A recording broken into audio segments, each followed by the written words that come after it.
We have been running lots of series and I'm normally the one to introduce it, but today I'm going to pass it over to my colleague Zoe, who will be able to say a bit more about who we are, why we're doing today, and to introduce our amazing facilitator. Hi everybody. Well, thank you again for joining us today, especially on a Saturday.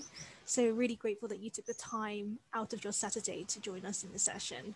As Nat previously said, we work at Divergent Thinking. We are a social enterprise based in London. We offer a range of workshops and training seminars based around harnessing your different ways of thinking. These past couple of months, we have been delivering a project called Off Beat Activism. This is a project focusing on youth activism and using your different ways of thinking to create a social action project. But of course, being a social activist and creating your social action project, it can be tiring and it can lead to burnout. That is why it is so important for self-care and self-reflection. And that leads us on to today's session around meditation. So today's session will be facilitated by Amy. Amy is a brilliant yoga instructor. She's the founder of Luna Sadhana, which is a creative space where they provide courses and classes around yoga and meditation practice. So without further ado, I will pass this on to Amy.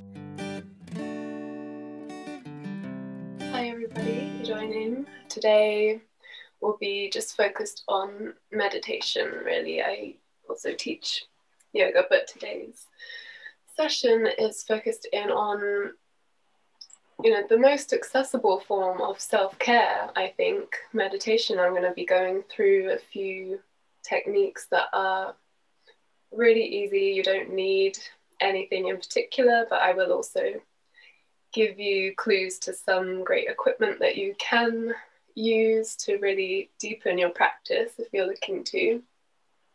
I'm going to go through a few techniques. If you're a beginner, these should be very easy to get into. If you're a little bit experienced, this might be a good reminder or a good way to, I imagine if you've joined this session, you're maybe looking to get back into it, possibly. This series, like Nat and Zoe said, it's aimed at young people who are doing brilliant work, but with all of the output that we're putting into the world of, social justice, we also need to have some input as well. We need to find that balance. We need to take the time to recover.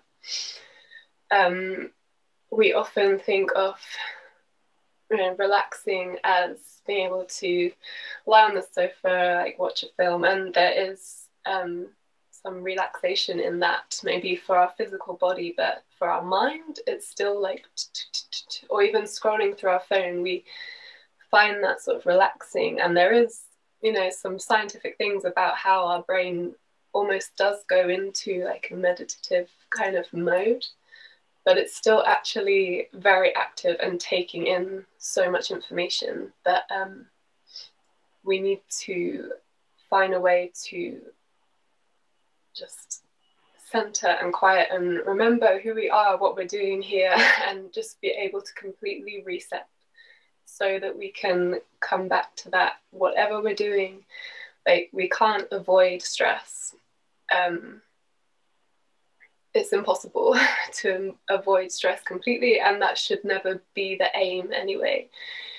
I see some people kind of maybe getting the wrong idea of it and thinking like, I've got to avoid all stressful situations, to stay healthy, to stay well mentally and physically. But actually, that's not a realistic way of living. And especially if we are trying to do some good in the world, then we're going to come up against some stress, and we're going to feel some stress in our bodies. And it's not about avoiding the stress, but it's about knowing how to then get back to, I think of it as like getting back to zero, getting back to our reset, so that we can go again and again, and we're not going to burn out and, waste our time being sick or whatever. That's not the right way to say it, but if we burn out, then we're no good to anybody. Then it's going to really take a toll on our health. So yeah, like I said, you want to be able to go out and output all of the energy, but then come home and just take 5 minutes for yourself and come back to where you are. And just another side note, like that state, when you come back to zero, when you come back to a fully relaxed state, is the only time when your body can actually heal. And that is like mentally and physically.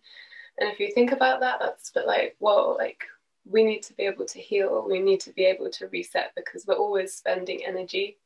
We need to be able to take that back in. So I'm going to go through how to start. Like, if you haven't meditated before, how do you start? Like, often people may see pictures of a yogi, like, and they think they have to say, like, like, that's a way to do it, but that's not the only way to do it. So the most important thing is probably finding a space. One of my favorite teachers, she often talks about seducing yourself into your space, because with something so simple as meditation, where you don't need anything in particular, you don't need to be anywhere in particular, it's easy to put off and be like, well, I can do that anytime, I can do that later, I can do that tomorrow. But more often than not, we don't. So it can be really useful or really important to lots of us to be able to seduce ourselves into our space. So you might be lucky to have a space where you can keep, you know, I'm a yoga teacher, so I do have my space that I have my mat out all the time. I have my bolsters and my cushions. But it might be your bed, it might be your garden, it might be your sofa, anywhere that you know you can have a few minutes on your own peacefully. I'm quite comfortable sitting like this, but a lot of adults actually really struggle with sitting cross-legged. So I'll show you from the side. I've got a meditation pillow, but you can use any sort of pillow or a block even. And if you can see, a lot of people struggle sort of sitting like this, and they'll kind of be rolling back and you'll have a curved spine there. Essentially, we want to get a straight spine, so if you pop the cushion under your hips, it usually allows you to let your knees come down. You can tilt the pelvis forwards a little bit, find the straight spine, lifting the shoulders up and rolling them back so your chest is lifted. The spine goes all the way up to the top, just behind your head here. Quite often if we're curving the spine, we're sticking the chin forwards. So if we roll the shoulders back, just think about bringing the chin back and maybe lifting it up slightly. So if you just find your own comfortable seated position, you might be on a chair. Sat on a chair, that's absolutely fine. But if you're sat on a chair, I'd recommend you sort of shuffle forwards a bit so that you're not leaning against the back, and just think about tilting that pelvis slightly forward. So it might even feel like a very slightly curved spine, like a back bend. It's not what we're going for, but quite often it will feel like that if you're used to sort of slouching like this. So just taking a few breaths in your own time. You can close your eyes here. And with your eyes closed, just bring your gaze down.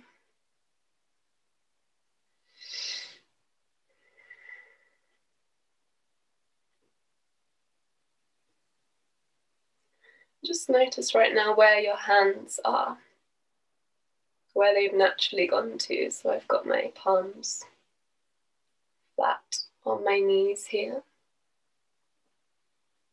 So that's one option. that's an option to kind of just keep your focus within your own body, within kind of trapping your energy just into your own physical body here. Another option is to bring your palms facing up. This might feel good if you're looking to kind of bring some energy. So I think about the light coming into my palms, into my fingertips. If you're feeling a bit low and you want to bring the energy in.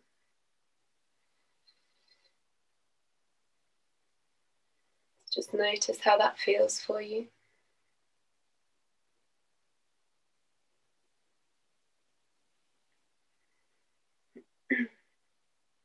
The Gyan Chakra Mudra is sort of the classic yogi meditation pose. And that is with your index finger and your thumb together. And you can just let the other fingers relax, resting the tops of your hands, so palms up on your knees. You can notice how this feels for you. You might notice some really subtle energies changing. So the Gyan Chakra Mudra is again about locking the energy or the prana just within your body. A lot of yoga practice is focused on that idea of, it's about like recycling your own energy. So this is a technique to keep the energy circling within your own body rather than letting it go or sucking it in from somewhere else. And that supposedly is sort of one of the anti-aging techniques of yoga, is about learning how to find that balance where you're essentially recycling your own energy, that you're not expending more, you're not having to create more or take more from anywhere else. You have your own supply that is efficiently recycling and your own sustainable system going on here. So just try that out if you haven't, and check in with your posture as well. Check you haven't lost that wide chest and straight spine.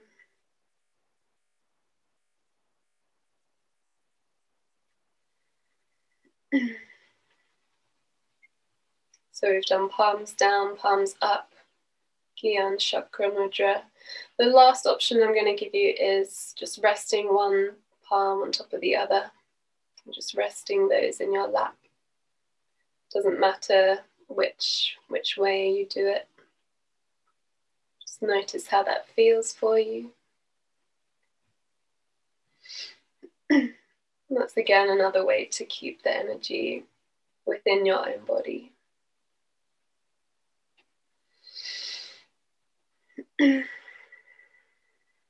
So after trying those out, just choose one that you want to stick with for this first exercise. Just take a couple moments to notice the space that you're in. Notice where your body is at. And it doesn't matter where your body is at. So if you're feeling very relaxed, then great. If you're feeling super anxious, that's okay. Just take note of where you're at. Take note of the starting point.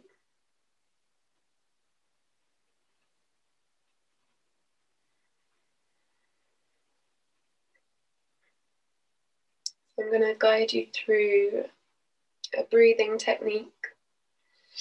So I'm going to count for you, and we're going to inhale for 4 counts. Hold the breath in for 4 counts.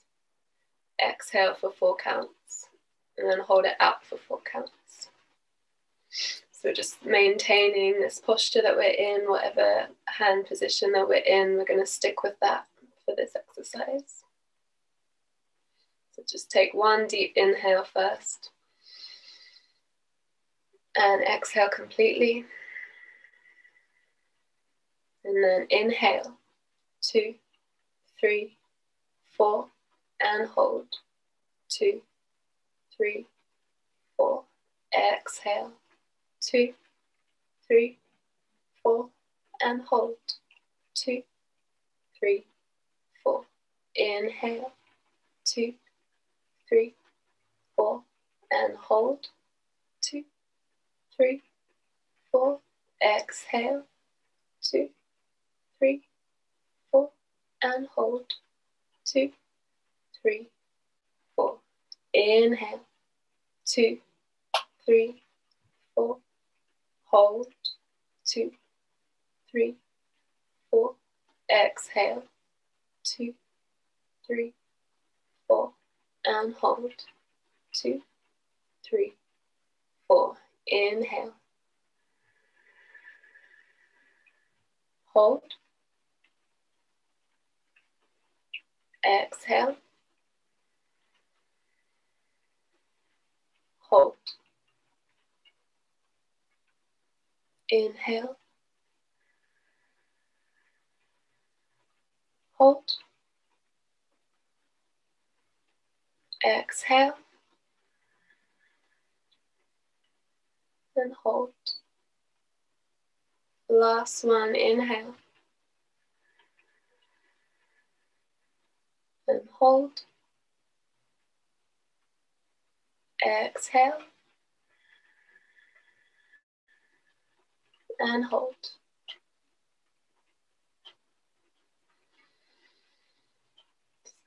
Coming back to normal breathing. Noticing how you feel.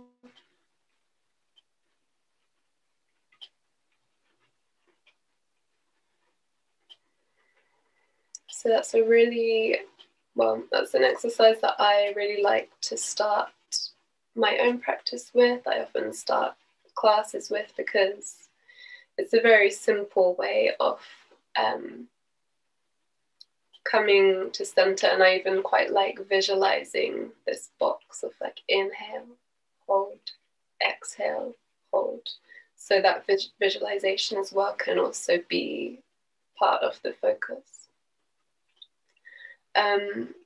Another really simple breathing exercise is basically with your right thumb blocking your right nostril and just breathing in and out through just the left nostril.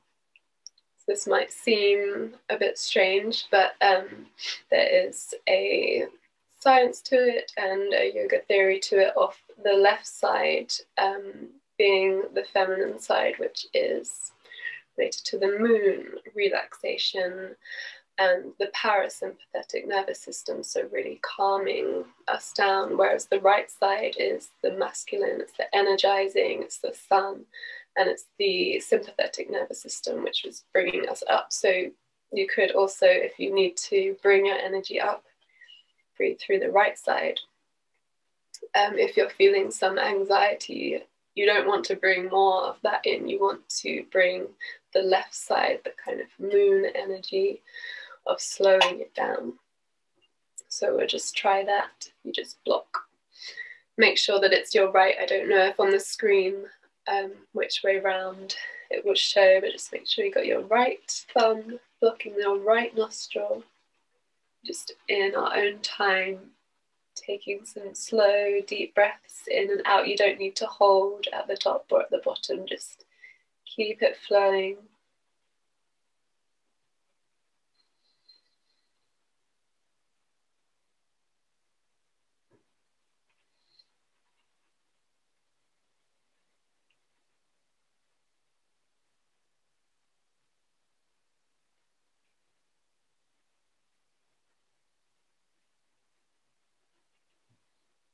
You might be able to notice how your body is reacting.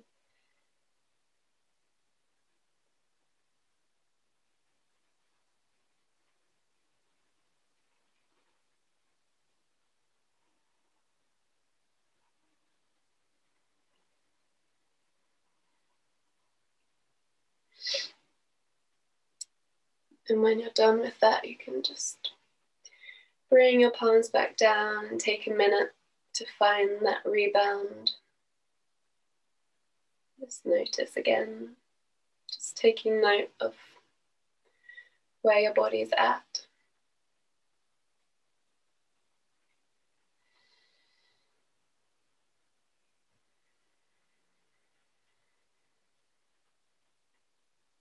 You might have heard of, or you might have tried it yourself before, but doing what we call like a body scan.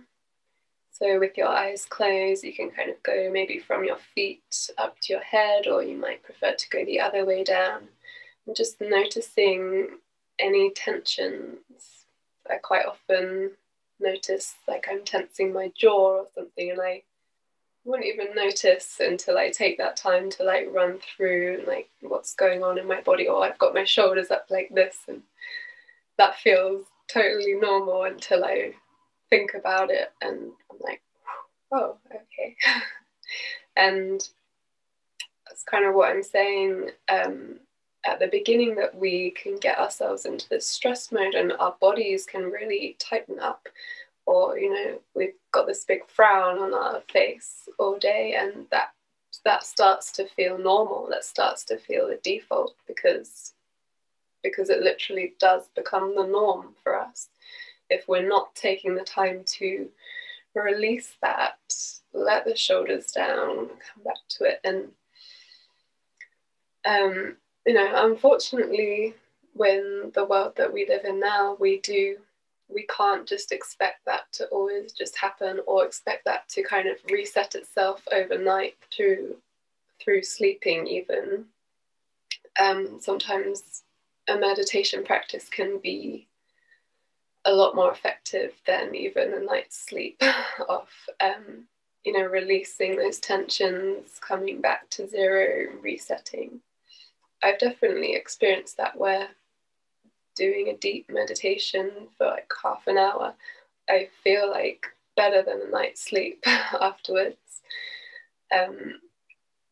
Sometimes after 8 hours sleep, you wake up like feeling horrible, feeling tensed up and cranky and not refreshed. So it's not about getting the sleep, it's not about necessarily getting the rest, it's also resetting the mind. So yeah, that's a couple of breathing techniques. Using the breath is the easiest way, it's the easiest tool. We have it with us wherever we go. You can sneakily, like on the train or wherever you are, like cover your right nostril, do a little bit of left nostril breathing, or you can, nobody needs to know that you're doing the box breathing or something. I quite often do those techniques, and it's really the simplest thing to focus on, the easiest thing to focus on. It almost seems too simple. That's why I think we don't do it. So they are a couple of techniques to use. I'm going to guide you through a chakra meditation now. So you've probably, I'm sure everyone has heard of the chakras now, and you've probably seen pictures where, there's probably somebody sat cross-legged and they've got like all the colours going up the centres. So the chakras are, in Sanskrit, they translate to like a wheel. And it's quite a nice visualization, because I think of those centres as, they're either stuck, so it's like a wheel that's not moving, or they're free and moving very smoothly. And the ultimate aim is to have all of those energy centers within us moving freely, so the energy can flow. So the chakras are, they're quite an abstract concept, really. They, there's some theories that they are sort of real parts, and there is some kind of scientific things that match, and they quite often show up in centers where we have hormonal glands. So there could be some relation there. But ultimately there are kind of energetic centers within our bodies, and we all know that you know, when we feel love, we've all felt love in our heart and felt that warm kind of feeling here, or felt, you know, sick in the stomach when something really, you know, you unfortunately heard some really awful news, or you know, had some horrible shock, or, you know, something terrible has happened. We've all experienced those physical sensations from an emotional response. Or you could say energetic response. So that's just a very brief, if you don't know anything about them, there's all sorts of theories on them out there, but ultimately, you know, they are this and that, or this or that there. They are an energetic concept. So starting with the root chakra, that's basically where you are meeting the floor right now, or the cushion that you're sitting on. The root chakra is represented by the color red, and it being called the root, it very much makes sense. It's rooting you into the ground, into your connection with this earth, with where you were born, your family, your immediate family, so your parents, can be related to then, you know, difficulties within family, within your very first experiences. That's the root chakra. And you'll see that they kind of all build up on top of each other and make this kind of solid foundation. A lot of us have heard of like the third eye chakra, and you know, in popular culture it's talked about like, oh, open your third eye, like, and people focused on doing meditation to open their third eye, and they're like, I don't want to associate with the root chakra, I want to like be up here. But that's kind of the wrong way of looking at it. We want to have this balanced, steady foundation to then you know, use the energetic qualities of our third eye to, yeah, on a balanced foundation, rather than just be like, oh, this kind of trippy woo-woo world where you're just experiencing this psychedelic kind of world. I won't go any further down that road, but basically, you know, there isn't any hierarchy of the chakras. They are all equally important and equal kind of steps up to, you know, if we're achieving enlightenment or peace or whatever we're achieving. So the root chakra, the Muladhara, that's the red chakra, coming up to the sacral chakra, which will be wherever your belly button is, just below your belly button. So this is the orange chakra, and this is related to your relationships. And that can be any sorts of relationships. So if you think your first relationships are your parents, and then as you get a little bit older, you meet other people, you make friendships, you have romantic relationships, you have work colleagues. Like, this chakra is related to the way that you relate to other people. This is represented by the color orange. Coming up to the solar plexus, this is the yellow chakra, the Manipura. The solar plexus is the I. It's your relationship to yourself, like your identity. So again, there's a really brilliant book called The Anatomy of the Spirit, which talks about all of these chakras in a really beautiful way, and kind of how I'm trying to describe very, very briefly, of almost like a rite of passage through your life. So you have your kind of your tribal, the root chakra, your parents, then you have the relationships with other people. And then the next stage is really your relationship with yourself. And that could be seen as, the time that you really start to create your own identity, and that realization of autonomy just within yourself. So a lot of us actually can have a problem with relating to this chakra and who, we are, because we're so focused on the external and on other people rather than ourselves and our own needs. So that can be an interesting one to work with and notice what comes up when we're focusing on this area. Coming up to the heart chakra, the green, that's right in the center of our chest. I think, well, I hope that a lot of us will have experience of feeling something here in the heart when you feel love for a thing or a person or an experience. So the heart is, if we're looking at it in terms of stages in our lives, it's when you're out of the survival mode, you're okay with your relationships with yourself, you can then appreciate the nature, the environment, maybe animals, or you're able to, you've had enough for yourself that you can extend, you're overflowing and you can give. That's what the heart chakra represents. Going out to the throat chakra, the Vishuddha, this is the color blue. This is very common for issues in the throat chakra. The throat chakra is where we, very obviously we communicate from. We bring what's within ourselves out into the world, very literally through our voice, but also energetically can also be through our actions. It can also be the throat is connected to the ears, so it's about also intake of information, not just giving out. How are you listening to people? Are you listening just as much as you're speaking? And is there balance there? Coming up to the Arjuna, the third eye. Sometimes it's represented just between the eyebrows. Sometimes it's right in the middle of the forehead. This is the literally third eye is where when you can close your eyes and picture things, it's like a third eye seeing something right inside your head. Color purple.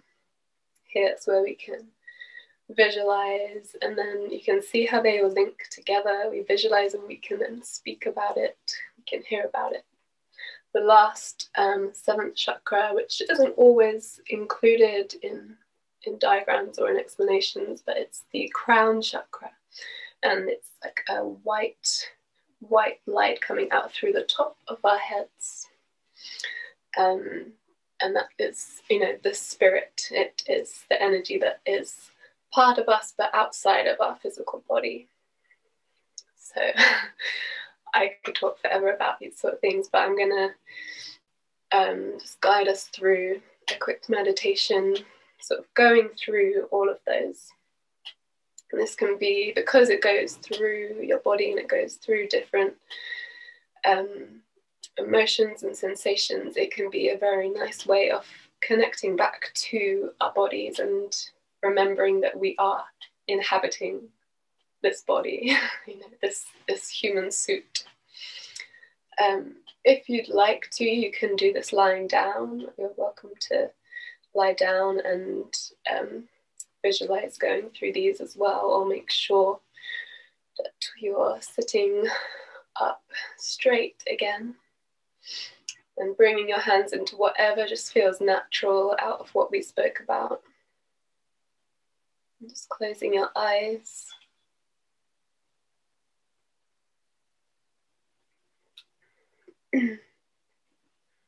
Just taking a couple of breaths in your own time here.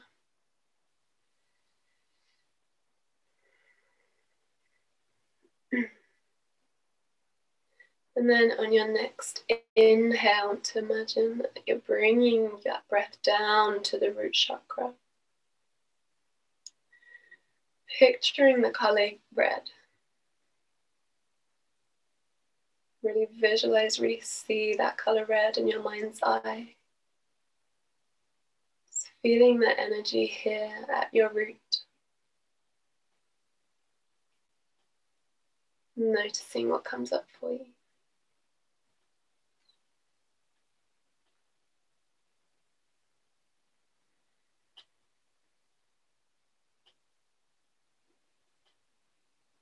Coming up to the sacral chakra.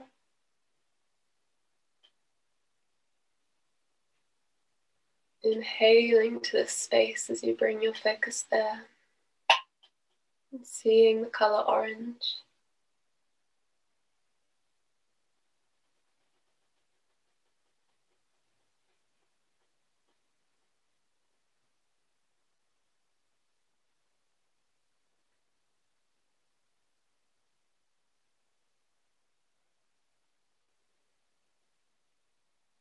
Next, coming up to the solar plexus.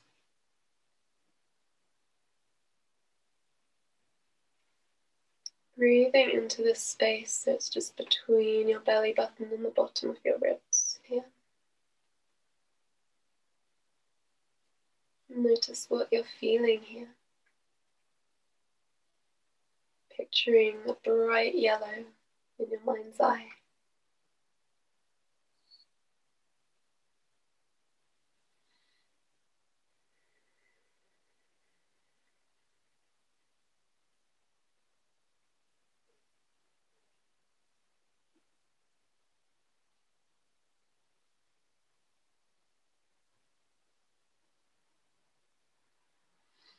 Next, coming up to your heart space, breathing into the center of your chest as you visualize the color green.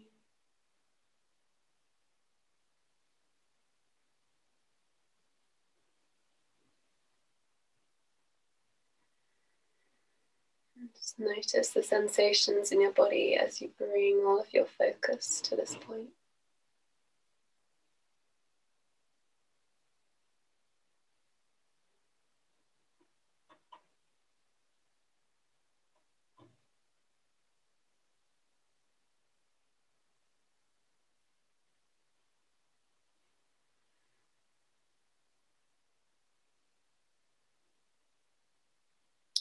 It's coming up to the throat chakra, at the base of your throat.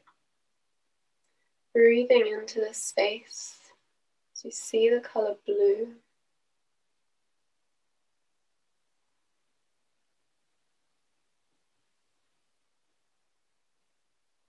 You're focusing on this area.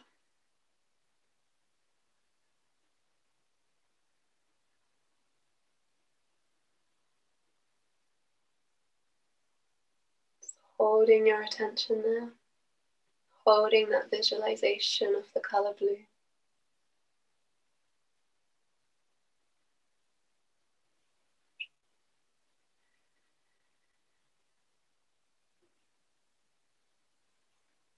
And your next inhale coming up to the Arjuna, the third eye.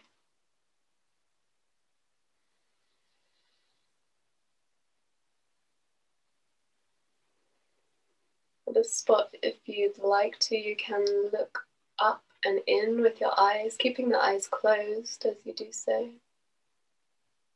It helps to strengthen that energy there, the feeling of it there. Seeing the color purple.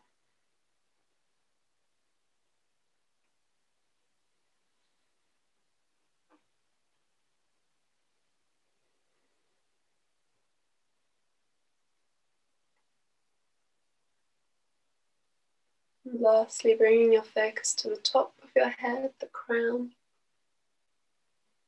Visualize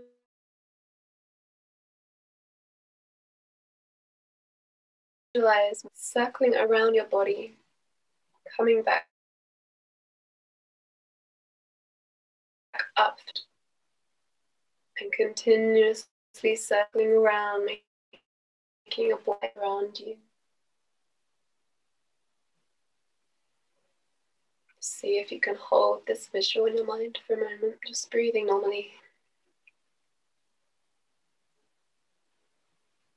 Keeping your eyes closed, you might feel like you can see that bright white light around you.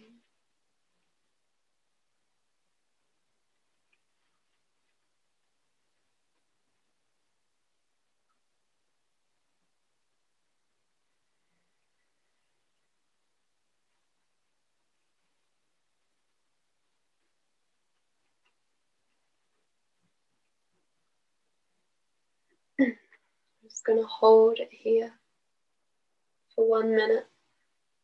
It might seem like a long time in silence, but just be 1 minute. Just keep that visualization as though you'd lit up all of those spots and then circled yourself with the white light that's protecting you. Just holding that energy there as long as possible.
I'm just taking a couple more breaths here.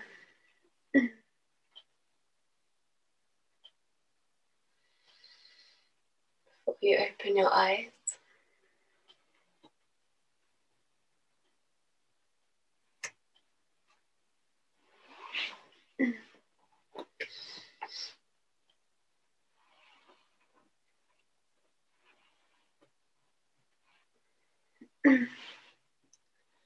So the last technique that I'd like to share with you is guided meditation. I don't know if any of you have tried that before, but I'm actually going to link in. I'm going to put a link into the chat for you. I've got 4 different guided meditations for you all to access for free that I've written and recorded. They're my current favorite way to meditate because it's the easiest way. You just lie down. It's best if you can put it in headphones. I pop an eye mask on and I just lie down and get comfortable, and you know it all you, and it takes you into this really, really deep state, like I was talking about, where it's the state where you can find healing and you can really reset, and it can be even better than sleep. I'm just going to link that in for you now.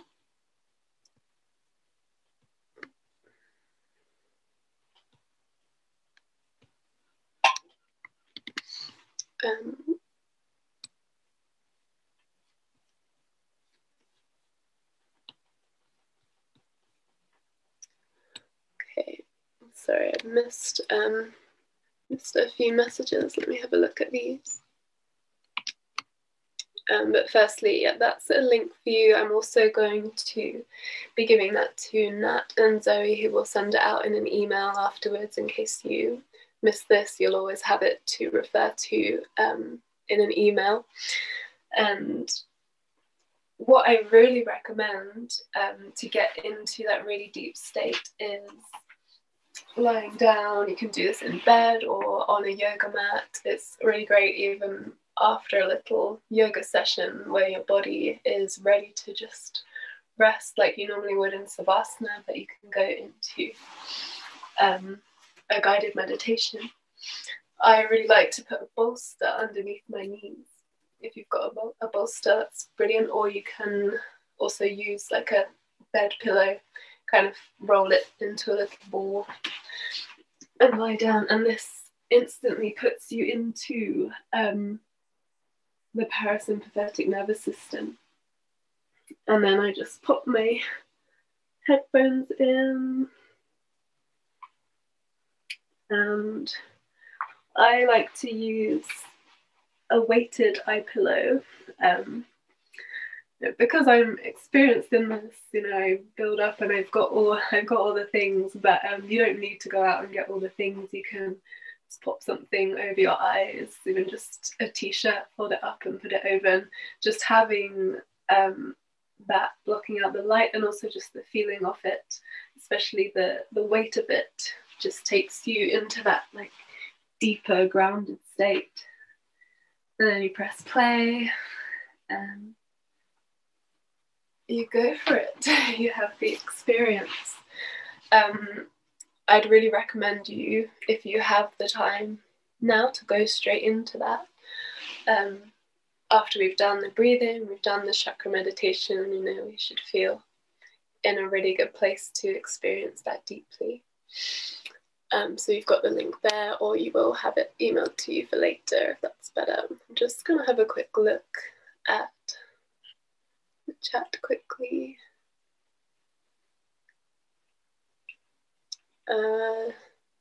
Jenna, sorry I didn't see that before. It's uncomfortable to sit.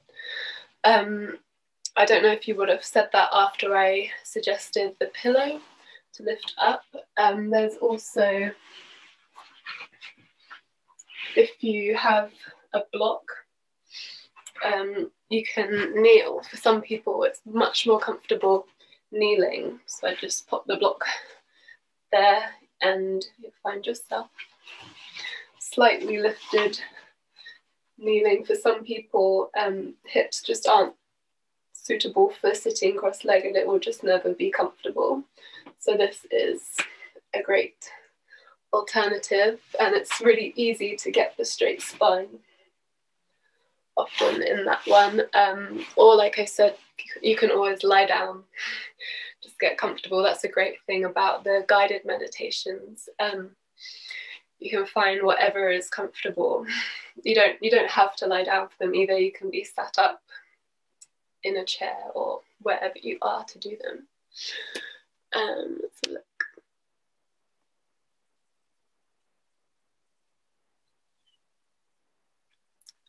So I'm just reading your other one. Holding the breath increases anxiety. That is common. It's kind of about breathing exercises on the whole will hopefully allow you to extend that breath. Supposedly, you should be able to hold your breath for like at least a minute, really. But when we are very shallow breathing, that can be to do with our posture. It means that there literally isn't the space to breathe in if we're sort of curved around, and we can only breathe just into the top of our lungs. So sometimes just opening that up and just exercising. It's literally exercising, finding that space, finding the capacity in our lungs that exists that we're not making the most of quite often because we're here. Anxiety, it sort of tightens us up, and then the act of the shallow, short breathing tightens us up even more, so it becomes this kind of downward spiral of like tense and not being able to get out of it, and you have to really kind of make the conscious decision to open up, start breathing in deeper, which can feel very uncomfortable at first, but it's about getting there. And if you can't hold it, don't hold it, just breathe in and out, and just see if you can extend those inhales and exhales, and then see if you can inhale and like hold for 1 second, exhale and hold for 1 second, and see if you can extend that over time. Hopefully that helps. And also not feeling any effect at all from meditation, really on the thoughts more. Yeah, so that's very common. Meditation on the whole is kind of, the aim is to think of nothing, obviously, but that is incredibly advanced. That's not the realistic aim of like an everyday practice or everyday class, but that is the aim that we are reminding ourselves to always come back to. So it's like taking a seat in your mind and just looking around and being able to sit there and watch it all happen, rather than jumping on that and going and exploring and being there. It's about you might get distracted and jump onto that horse and ride it around and remember that thing and do that, but then you'll be like, oh wait a minute, I'll go sit back in the seat again. And it's literally like exercising the neurons in our head, in our brain, in our mind, to be able to come back to that. It looks like we're doing nothing, but we're actually doing a lot in our mind. It's literally exercising muscles in our head. I think what I took from that is that you can find ways to unwind and rebalance yourself no matter where you are throughout the day. And for the purpose of this session, it was for young change makers, people who are always trying to disrupt the status quo. It can be tough. Sometimes we feel like change doesn't happen, but it does. It takes time. And being able to look after yourself is the most important thing you can do for the longevity of the cause that you want to see in the world change. This was the end of our Off Beat Activism series. However, we do have some great workshops coming up that I just want to quickly share with you. We have a list of every month from next week, we have a different YouTube vlogging masterclass. This will teach you to take what you want to change in the world and put it out there. You know, get people to hear, get people to listen to you, create a platform where you have the space to share your ideas. And always remember that after you've done it, you can always come back to what Amy taught us today and recenter yourself before you go out the next day and do it again. I would just want to say a massive thank you to everyone who had attended, and hopefully see you at some future sessions. It's been amazing as always. Really appreciate your support. Thank you. Cool. Thanks all. Thank you, Amy. Thank you for joining me.